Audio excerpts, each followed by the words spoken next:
Dr. Peter Glidden here, your steadfast advocate for health. We just had Mother's Day, and apparently the internets are abuzz with the talk about breast cancer. Let's break it down by the numbers, pull back the curtain, and show you what's really going on. One of my favorite phrases, you are welcome to your own opinion, but you are not welcome to your own set of facts.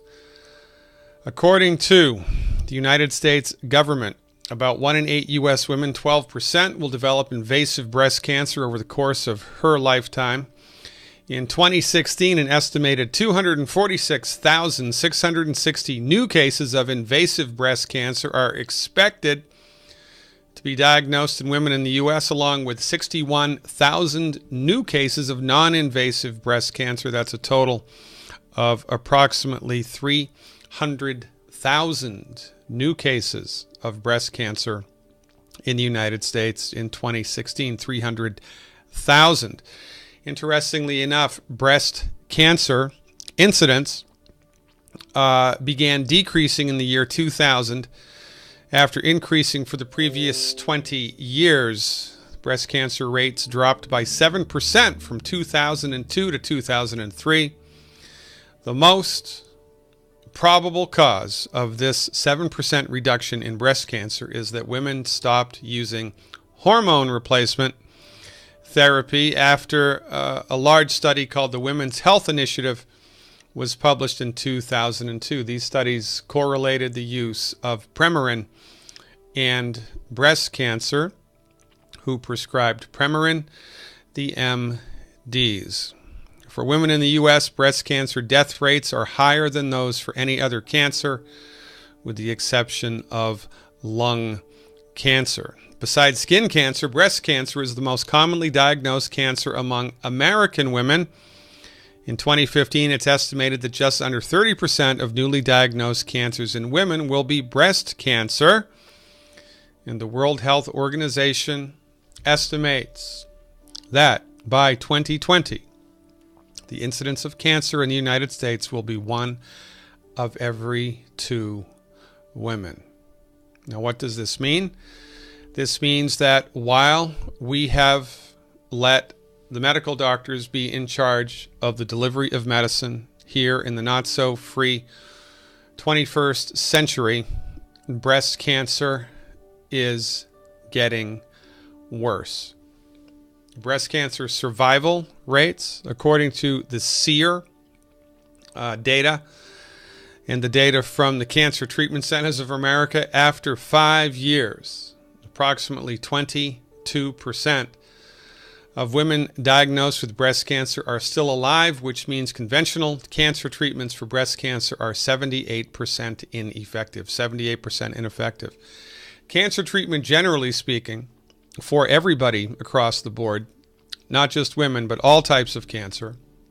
Years ago, the American Cancer Society stopped using the word cure, and now they talk about a 5-year survivability index, which means that if you are diagnosed with cancer and you die from that cancer 5 years and 1 day after your diagnosis, you go into the record books as a successful treatment.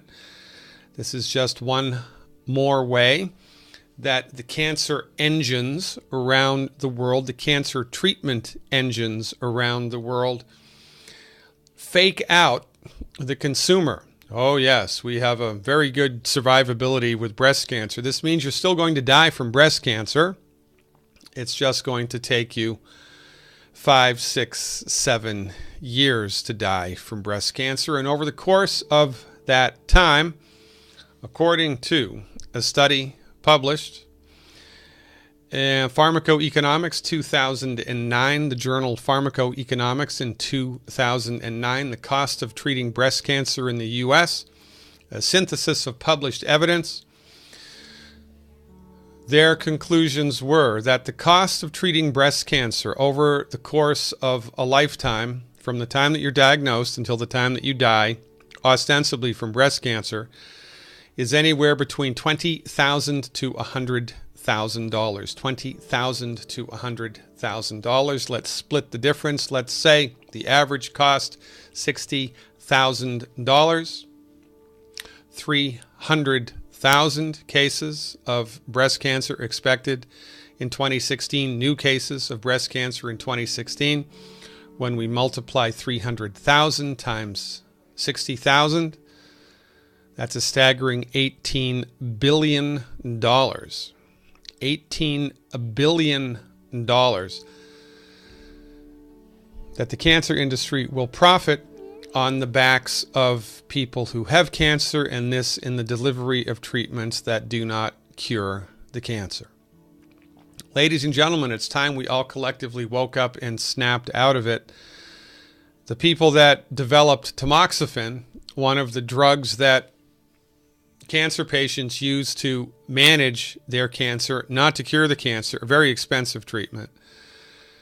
Those people are in large part responsible for Breast Cancer Awareness Month because they are not attempting to get you aware of breast cancer so that you can prevent breast cancer or cure breast cancer. They're trying to make you aware of the pharmaceutical treatments for cancer. Now remember, we don't have a problem with drugs. It's not the drug, it's how it's used. Thank God for Novocaine, right? Thank God for a few of those antibiotics, not bad in a pinch. It's not the gun, it's how it's used. It's not the drug, it's how it's used. The way that medical doctors use drugs to treat cancer makes their cancer treatments unsuccessful. The majority of women, the vast majority of women who are diagnosed with breast cancer will die from breast cancer, And alarmingly, the rates of breast cancer have gone up remarkably from the 1920s until today. What is the cause of this remarkable increase in the incidence of breast cancer? Well, MD-directed medical treatments. We don't have a free medical market.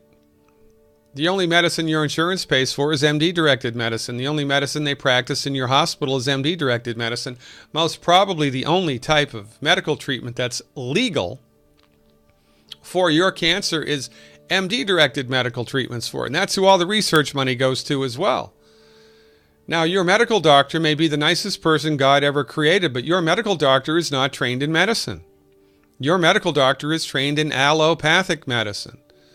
Allopathic medicine is one tiny piece of the pie of medical science, but it has been sold to you, the consumer, as the only type of real medicine.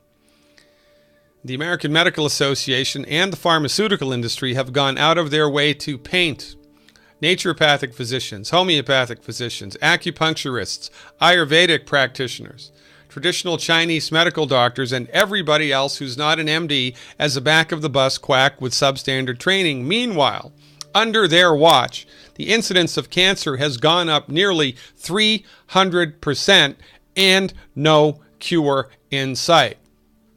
Are you okay with that? You shouldn't be. When you do the 5K march for breast cancer, when you do the walk for breast cancer awareness, the money that you raise goes to the organization under whose watch breast cancer rates went up a remarkable amount and under whose watch there is no cure for cancer in sight. If you're okay with this situation, you need your head examined. It's time we all called a spade a spade. Listen. If you have a bullet in your arm, go to the medical doctor. If you have a laceration that needs stitches, go to the medical doctor. If you've been hit by an automobile, go to the medical doctor, because trauma care and surgery when it's necessary is their wheelhouse. But if you have cancer, the last person you want to bring your body to has an MD after their name.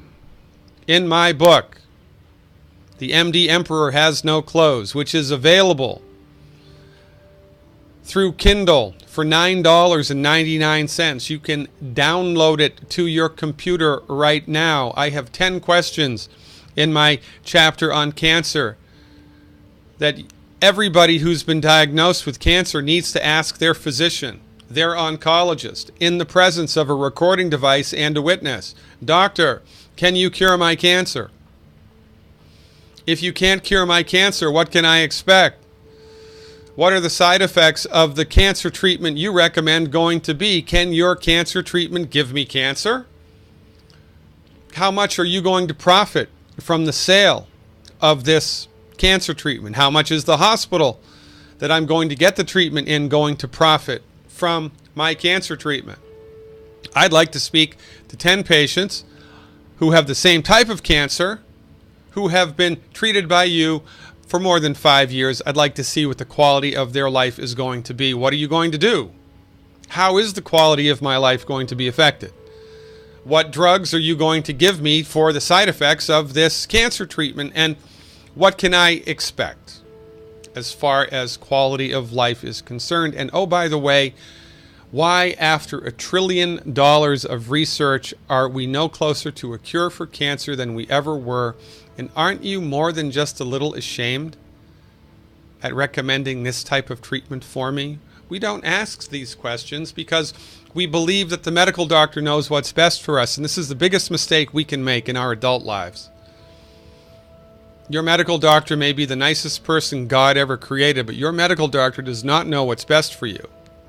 Your medical doctor knows what your medical doctor has been trained in. And what your medical doctor has been trained in, allopathic, reductionistic, pharmaceutical centrist medicine, is absolutely horrible in its track record, in its treatment for cancer. They are the wrong dog for the hunt. Ladies and gentlemen, fire your medical doctor now. If you have cancer, ask the hard questions and seek out alternatives that work. I am your steadfast advocate for health, Dr. Peter Glidden. Knowledge is power. Fire your medical doctor now.